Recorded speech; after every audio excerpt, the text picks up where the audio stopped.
എല്ലാവർക്കും നമസ്കാരം. എൻ്റെ പേര് ശശാങ്ക് മുളവണക്കാലത്തിലേക്ക് എല്ലാവർക്കും സ്വാഗതം. ഈ വീഡിയോ എന്താ ചെയ്യുന്നത് വെച്ച് കഴിഞ്ഞാൽ, ഇന്ന് നമുക്ക് എല്ലാവർക്കും ജീവിതത്തിലൊരു പാഠമായിട്ടുള്ള കാര്യമാണ്.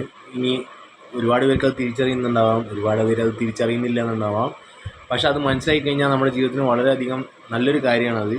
അപ്പോൾ അതുകൊണ്ടാണ് ഇത് ഷെയർ ചെയ്യുന്നത്. അതായത് ഇന്നത്തെ ഇന്ത്യ വേഴ്സസ് ഓസ്ട്രേലിയ കളി ഉണ്ടായിരുന്നല്ലോ. അപ്പോൾ അതിൽ രോഹിത് ശർമ്മയും വിരാട് കോഹ്ലിയും കൂടിയാണ് ആ കളി ജയിപ്പിച്ചത്. അപ്പോൾ ഇവർ രണ്ടുപേരും ഇപ്പോൾ റിട്ടയർമെൻറ്റ് വേണമെന്ന് വ്യഗ്രതയുള്ള ത്വരയുള്ള കുറേ ആളുകളുണ്ട്. അങ്ങനെ അങ്ങനെ പറയുന്ന ഒരുപാടുണ്ട്. ഇവരെ കൊണ്ട് പറ്റുന്നില്ല. ഇത് ഓരോ കാലഘട്ടത്തിലും നടന്നിട്ടുണ്ട് കേട്ടോ. ഇവർക്ക് മാത്രമായിട്ടുള്ളൊരു കാര്യമില്ല. പക്ഷെ എനിക്ക് പറയാനുള്ളത്, നമ്മുടെ വിജയങ്ങൾ ആഘോഷിക്കാൻ മാത്രമാണ് ആളുകളുള്ളത്. പക്ഷെ ആ ഉയരങ്ങളിലേക്ക് തള്ളിപ്പോകുന്ന ആളുകൾ തന്നെ, അതായത് അവിടെ കൊണ്ട് എത്തിക്കുന്ന ആളുകൾ തന്നെ, നമ്മൾ ഒരു ദിവസം അതേപോലെ തന്നെ താഴാൻ അവർക്ക് മണിക്കൂറുകൾ മതി. അതായത് നമ്മുടെ പരാജയങ്ങൾ, അതാണ് ഈ ഒരു സെലിബ്രിറ്റി സ്റ്റാറ്റസ്. നമ്മൾ ഈ പറയുന്നുണ്ടല്ലോ, ഇവരുടെ ജീവിതം ഒന്നും അത്ര എളുപ്പമല്ല. കാരണം ഇവരായിക്കോട്ടെ, സിനിമാ താരങ്ങളായിക്കോട്ടെ, അതേപോലെ ഈ പബ്ലിക് സെലിബ്രിറ്റികളായിട്ടിരിക്കുന്നവരുടെയൊക്കെ ജീവിതം എന്ന് പറയുന്നത് മണിക്കൂറുകൾ കൊണ്ട് മാറാം. അതായത് അവരുടെ ഒരു ഇന്നിങ്സാണ്. ഇപ്പോൾ ഇയാളുടെ ഒരു ഇന്നിങ്സ്, അതേപോലെ ഒരാളുടെ ഒരു സിനിമ, ഒരാളുടെ ഒരു ഷോ, ഒരാളുടെ ഒരു കാര്യം.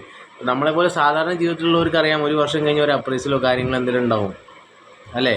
അതാണ് സാധാരണക്കാരുടെ ജീവിതം എന്ന് പറയുന്നത്. ബോണസോ ഇൻക്രിമെൻറ്റോ അങ്ങനെ എന്തെങ്കിലും ഉണ്ടാവും. പക്ഷേ ഇവരുടെ കാര്യത്തിൽ നോക്കി നോക്കൂ, ഇവരെ മണിക്കൂറുകൾ കൊണ്ട് വാഴ്ത്താനും അതേപോലെ തന്നെ ഇകഴ്ത്താനും ആളുകളുണ്ട്. അപ്പോൾ ആ പ്രഷർ എങ്ങനെയാണ് ഹാൻഡിൽ ചെയ്യുന്നുണ്ടാവുക? ഇവർ മൊത്തമായിട്ട് കട്ട് ഓഫ് ചെയ്തിട്ട് വേണം ഇവർക്ക് വേണ്ടി ഫോക്കസ് ചെയ്ത് നിൽക്കാൻ.